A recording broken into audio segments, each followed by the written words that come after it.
नमस्कार प्रेक्षकांनो, ठरलं तर मग मालिकेच्या आजच्या भागामध्ये आपण पाहणार आहोत की आता अर्जुन आणि सायली बेडरूममध्ये झोपलेले असतात. तर आता सायलीला आता अर्जुनचं सगळं बोलणं आता सायलीच्या स्वप्नात येत असतं. आणि आता अर्जुनला आपण कसे कॉन्ट्रॅक्ट पेपरवरती सह्या करून सांगितले होते की हे बघा, कॉन्ट्रॅक्ट संपल्यानंतर मी त्या घरातून निघून जाईल.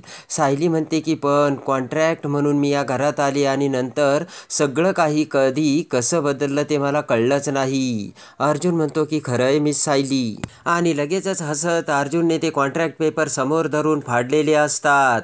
त्यानंतर सायली तिच्याकडे असलेले घटस्फोटाचे पेपर आता समोर धरते. तेव्हा आता सायली म्हणते की अर्जुन सर, आपण या घटस्फोटाच्या पेपरवर देखील सह्या केल्या होत्या. आणि असे म्हणत सायलीने ते आता घटस्फोटाचे पेपर सुद्धा फाडून टाकलेले असतात. आणि सायली हसतच अर्जुनला म्हणते की अर्जुन सर, आता पुढचे 7 जन्म आपण एकत्र असणार आहोत. आणि आता लगेचच सायली म्हणते की पण आता सगळं काही बदललंय आणि सायली जाऊ लागते. तर तेवढ्यात अर्जुन सायलीचा हात धरतो आणि म्हणतो काय बदललंय सांगा ना मिस सायली. तेव्हा आता सायली लाजून चूर होऊन हसतच म्हणते की सोडा ना माझा हात अर्जुन सर. अर्जुन आता प्रेमाने सायलीचा हात धरत सायलीकडे बघत असतो. सायली म्हणते की सोडा ना, पण त्याच वेळेस सायली ही स्वप्न बघत असते आणि सायलीचा हात तसाच आता त्या उशीवरती असतो आणि हात हलवत सायली म्हणते की सोडा ना सर. तेव्हा सायलीचे ते बोलणे ऐकून अर्जुनला देखील जाग येते आणि सायली ही उठून बसते. तेव्हा अर्जुन म्हणतो काय झालं मिस सायली, सोडा ना असं का बोलताय. सायली म्हणते की काही नाही, मला वाटलं तुम्ही चादर ओढताय. तर अर्जुन म्हणतो मी झोपलो होतो, मी काही नाही केलं. सायली म्हणते की नाही मला स्वप्न पडलं. तर अर्जुन म्हणतो अच्छा. आणि ते ऐकताच अर्जुन खूप खुश होतो. सायलीला म्हणतो की झोपा मिस सायली तुम्ही. आणि अर्जुन सुद्धा खुश होऊन झोपी जातो. इकडे आता नागराज ही रात्र झाल्यानंतर हळूच आता प्रतिमाच्या बेडरूमचा दरवाजा उघडतो. तर आतमध्ये डोकावताच प्रिया ही प्रतिमा शेजारी झोपलेली असते. तेव्हा प्रियाकडे बघत नागराज विचार करतो की हे असे माणसे माझ्याच वाटेला का येतात. प्रतिमा सोबत ही तर इथे ढरारढूर झोपली. तेव्हा आता हळूच नागराज म्हणतो की प्रिया उठ ना. तर त्या थोड्याशा आवाजाने प्रियाला जाग येते आणि प्रिया समोर बघते. प्रतिमा झोपलेली असते आणि लगेच प्रिया दरवाजाकडे बघते. तेव्हा नागराज आता प्रियाला खुणावत असतो. तर प्रिया प्रतिमा समोर आता तिचा हात नेते आणि प्रतिमा झोपल्याची खात्री करते. त्यानंतर प्रिया आता नागराजला खुणावत प्रतिमा झोपली असल्याचे सांगते. आणि आता नागराजने प्रियाला मारायचं सांगितलेलं असतं. आणि त्याप्रमाणे प्रिया आता लगेच शेजारची उशी घेते आणि प्रतिमाकडे बघते. तेव्हा जोराने आता एकसाथ प्रिया ती उशी आता प्रतिमाच्या तोंडावर धरून सगळी शक्ती आता पणाला लावून प्रियाने ती उशी प्रतिमाच्या तोंडावर धरलेली असते. आणि आता उशी दाबत असताना प्रतिमाचा दम कोंडू लागतो. प्रतिमा तिचे हातपाय हलवू लागते. आणि आता प्रियाने प्रतिमाच्या तोंडावर घट्ट अशी उशी पकडून ठेवलेली असते. नागराज इकडे अजून असे करत खुणावत असतो. इकडे आता प्रियाने सगळी शक्ती एकवटून ती उशी आता प्रतिमाच्या तोंडावर धरलेली असते आणि प्रतिमा हातपाय खोडत असते. प्रतिमा आता ती उशी बाजूला ढकलण्याचा प्रयत्न करत असते. पण त्याच वेळेस प्रिया आता तिची ताकद जोराने वाढवत असते आणि प्रतिमाचा आता नाविलाज होऊन प्रतिमा फक्त हातपाय हलवत असते. आणि आता इकडे नागराज दरवाजातून ते सगळं बघत असतो. आणि बराच वेळ झाल्यानंतर इकडे हात वारे करून हात मारूनही प्रिया थांबायला तयार नसते. त्याच वेळेस त्या झटापटीत आता प्रतिमाचा हात शेजारीच असलेल्या पाण्याच्या बाटलीला लागतो आणि धपकन ती बाटली खाली पडते. आणि ती बाटली आता काचीची असल्यामुळे फटकन फुटून मोठा आवाज होतो. तर त्याचबरोबर पटकन आता बघत असलेला नागराज खटकन दरवाजा बंद करतो. तर त्या आवाजाने सुमन आणि इकडे रविराज धावत पळतच प्रतिमाच्या बेडरूममध्ये येतात. तर आता इकडे तोपर्यंत आता प्रिया ही उशी काढून तिच्या शेजारी पुन्हा झोपलेली असते. आणि त्यानंतर आता प्रतिमा खडकन उठून जागी होते आणि धाप टाकू लागते. धावत पळत रविराज आता तिथे येतो आणि म्हणतो काय झालं प्रतिमा, काय झालं तुला. प्रतिमा आता घाबरलेली असते आणि पटकन सुमन आता प्रतिमाला प्यायला पाणी देते. पाणी पीत आता रविराज विचारतो ही प्रिया पाण्याची बाटली कशी फुटली. तेव्हा प्रिया म्हणते काय माहिती बाबा, मी आज इथे झोपले होते आणि आई तुला एखादं स्वप्न पडलं की काय. नागराज म्हणतो मी सुद्धा हॉलमध्ये होतो आणि आवाज ऐकताच धावत पळत आलो. काय झालं प्रिया. तेव्हा आता प्रिया म्हणते की काही नाही, मी झोपले होते आणि आईने असं का ओरडली तेच मला माहीत नाही. तेव्हा आता धापा टाकत पाणी पीत प्रतिमा म्हणते की माझं तोंड कोणीतरी उशीखाली दाबत असल्याचे मला वाटलं. तेव्हा रविराजला मोठा धक्का बसलेला असतो. धापा टाकत प्रतिमा म्हणते की त्यावेळेस माझा जीव जाईल असं मला वाटलं. ते ऐकताच आता प्रिया विचार करते की पण गेला नाही ना ग तुझा जीव, जायला हवा होता. नागराज म्हणतो वहिनी तू काय बोलतेस, अगं तुला एखादं स्वप्न पडलं असेल किंवा तुला एखादा भात झाला असेल, असं काहीच नाहीये. सुमन म्हणते वहिनी तुम्हाला खरंच असं वाटतं की तुमच्या तोंडावर कुणी तरी उशी ठेवून दाबली होती? तर प्रतिमा म्हणते हो हो. तेव्हा आता विचार करत सुमन म्हणते कोण असेल, खोलीमध्ये तर फक्त तन्वी होती. तर आता लगेच रविराज म्हणतो की सुमन तोंड सांभाळून बोल, मला माहिती आहे तन्वी हजार चुका करते पण प्रत्येक वेळेस तन्वीची चूक असेल असं काहीच नाहीये. रविराज म्हणतो की प्रतिमाची मुलगी आहे ती. नागराज म्हणतो की सुमन काहीही काय बोलतेस, अगं आई आहे ती तिची. तेव्हा सुमन म्हणते नाही नाही मला तसं म्हणायचं नव्हतं. सुमन म्हणते मला तसं म्हणायचं नव्हतं, तुम्ही गैरसमज करून घेऊ नका. पण मला असं म्हणायचं होतं की बाहेरून जर कोणी आलं असतं तर तन्वी इथेच होती ना, तिला कळलं असतं ना.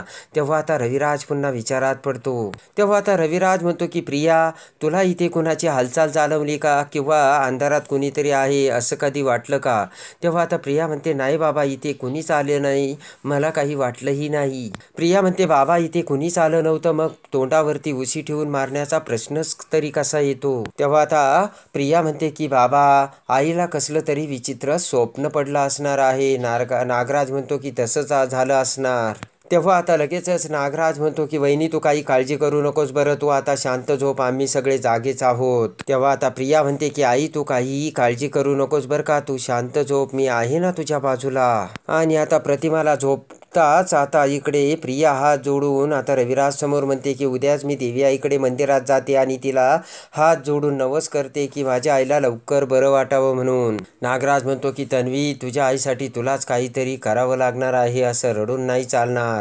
तर प्रिया आता मान हलवते. इकडे आता सुभेदारांच्या घरात सगळेजण बसलेले असतात. तेव्हा पूर्णाजी म्हणते की प्रताप उद्याचा दिवस खूप महत्त्वाचा आहे, तयारी करायला सुरुवात केली की नाही?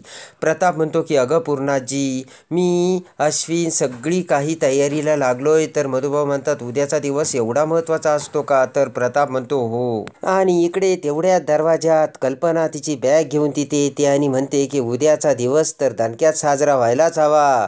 तेव्हा कल्पना आता आलेली बघून सगळ्यांना मोठा आनंदाचा धक्का बसतो आणि पळतच अश्विन आता कल्पनाकडे येतो आणि कल्पना अश्विनला मिठी मारते. आणि आता कल्पना आतमध्ये येताच आता प्रताप म्हणतो की कल्पना अगं मला साधा एक फोन करायचा ना, मी स्वतः आलो असतो एअरपोर्टवर.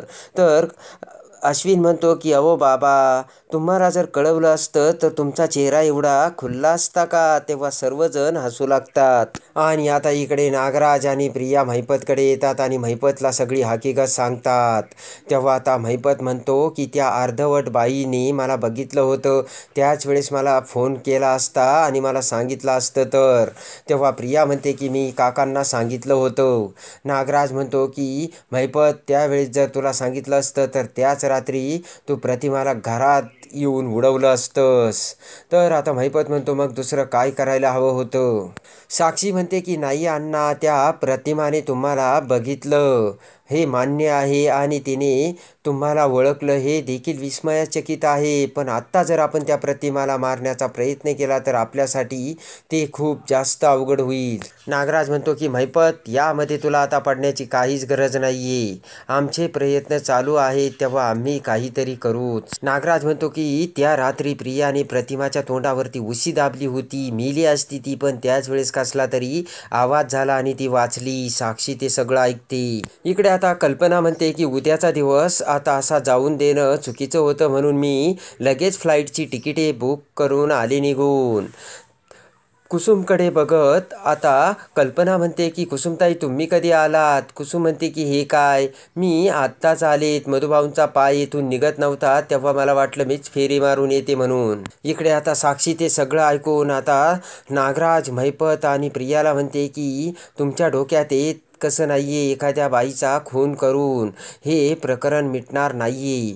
तेव्हा आता प्रिया म्हणते की ए बाई, तू त्या विलासचा खून करून आली आणि त्यामुळे आपण सगळे अटकलोय, तेव्हा आता सल्ले देणं बंद कर तू. ते ऐकून आता साक्षीला मोठा धक्का बसतो. साक्षी म्हणते की म्हणून तर मी तुम्हाला सांगते, 2 वर्ष झाले तरीसुद्धा या खुनातून मी अजून बाहेर पडू शकलेले नाही. आणि या सगळ्यांमध्ये हे सगळं लक्षात असून देखील तुम्ही अजून त्या प्रतिमाला मारण्याचा प्रयत्न करताय, असे साक्षी आता सगळ्यांना सांगते. महिपत म्हणतो की आत्तापर्यंत ढिगार याने मर्डर केले पण कधी अटकलो नाही. नागराज म्हणतो की आत्ता अटकशील. वहिनीमुळे अर्जुन आणि दादा कधी तुझ्यापर्यंत पोहोचेल आणि मग तू अटकशील. नागराज म्हणतो की आत्ता सध्या तरी वहिनी त्या स्केचर आर्टिस्ट समोर काही बोलू शकलेली नाहीये, पण दादा काही ऐकणारातला नाहीये आणि तो थांबणारही नाही. प्रिया म्हणते की फक्त आजचं उद्यावर गेलं एवढंच. नागराज म्हणतो की ॲक्सिडेंटच्या वेळेस वहिनीने आपल्याला बघितलं किंवा नाही हे देखील आपल्याला माहिती नाहीये. तेव्हा आता महिपत हा साक्षी, प्रिया, नागराज सगळ्यांकडे बघतो आणि म्हणतो की लक्षात ठेवा, तुम्हाला जे काही करायचं ना ते करा. मी जर या मॅटरमध्ये लक्ष घातलं ना तर ते तुम्हाला खूप जड जाणार आहे. तेव्हा आता साक्षी म्हणते की प्रतिमाच आपल्याला जड जाणार आहे. साधं सरळ असणाऱ्या या मॅटर एवढा कॉम्प्लिकेटेड झाला तरी कसा. इकडे आता कल्पना ही गप्पा मारत असते. तेवढ्यात विमल म्हणते की वहिनी तुम्ही बसा, मी तुमच्यासाठी कॉफी घेऊन येते. कल्पना म्हणते की ही एक गोष्ट, बँगलोरला मी आपल्या घरची कॉफी खूप मिस केली बरं का. तेव्हा अस्मिता म्हणते की मम्मा तू कॉफी प्यायला इथे आली का. कल्पना म्हणते की नाही अगं, अर्जुनचा वाढदिवस आहे ना. तर अस्मिता म्हणते हळू बोल. ते ऐकताच मधुभाऊ म्हणतात की अरे वा, जावई बापूचा वाढदिवस. तर प्रताप म्हणतो हो, आमच्या लेकाचा आणि तुमच्या लेकीचा एकाच दिवशी वाढदिवस असतो, हे विशेष. मधुभाऊ म्हणतात की हो ना. तेव्हा आता चैतन्य म्हणतो की आज रात्री फक्त जल्लोष करायचा. कल्पना म्हणते की कुसुम तू सुद्धा इथेच थांबार का, कारण रात्री 12 वाजता आपण दोघांचाही केक एकत्र कापणार आहोत. तेवढ्यात आता अर्जुन आणि सायली खाली येतात. तर आता कल्पनाला बघता सायली ही कल्पनाला मिठी मारते आणि म्हणते की आई, तुम्हाला मी किती मिस करत होते. हसतच कल्पना म्हणते की नाहीतरी मी बँगलोरला असताना मला खूप गुचक्या लागत होत्या. तेव्हा सगळेजण हसू लागतात. तर अर्जुनसुद्धा आता कल्पनाला मिठी मारतो. त्यानंतर आता अर्जुन म्हणतो की बाय द वे मम्मा, माझं एक थोडंसं काम आहे, चैतन्य आणि मी बाहेर ते काम करतोय. चैतन्य म्हणतो कुठलं काम रे अर्जुन. तर अर्जुन म्हणतो ते नाही का, आणि अर्जुन चैतन्याला खुणावतो. तेव्हा आता लक्षात येण्याचं नाटक करत चैतन्य म्हणतो हो हो चल चल अर्जुन, आणि दोघेही बाहेर जातात. आणि आता इकडे कुसुमसुद्धा आलेली असते. तेव्हा सायली म्हणते की मधुभाऊ तुम्ही कुसुम ताईसोबत गप्पा मारा, तोपर्यंत मी जेवणाचं बघते. तर आता मधुभाऊ म्हणतात की पण मला कुसुम बरोबर काहीच बोलायचं नाहीये. सायली म्हणते का मधुभाऊ, कुसुमताईवर तुम्ही रागावलात का. मधुभाऊ म्हणतात की नाही, म्हणजे मला आराम करायचा होता असं मला म्हणायचं होतं. तेव्हा लगेच उठून उभा राहत कुसुम म्हणते की मधुभाऊ तुम्ही आराम करा, तोपर्यंत सायली आपण तुझ्या रूममध्ये जाऊन बोलूयात. आणि आता चक्क सगळेजण आता अर्जुन आणि सायलीच्या बड्डेची तयारी करतात. आणि रात्री 12 वाजता अर्जुन सायली तिथे येतात. सगळ्यांनी आता केक आणलेला असतो आणि मेणबत्त्या लावलेल्या असतात. तर आता अर्जुन आणि सायली एकमेकांकडे बघतात आणि प्रेमाने दोघेही एकमेकांच्या हातात घेत तो केक कट करतात. सगळेजण अर्जुन सायलीला हॅपी बड्डेचे विश करतात. पण त्याच वेळेस सायलीला गरगर बेंगून सायलीचं डोकं आता सायलीला चक्कर येऊ लागते आणि थरथरू लागते. तेव्हा आता सायलीला चक्कर येऊन पटकन आता शेजारीच असलेल्या सोफ्यावर सायली पडते. तर अर्जुनला मोठा धक्का बसतो. सायलीला चक्कर आल्याचे कळताच अर्जुन हा प्रेमाने सायलीकडे धाव घेऊन सायलीचा चेहरा आपल्या हातात पकडतो.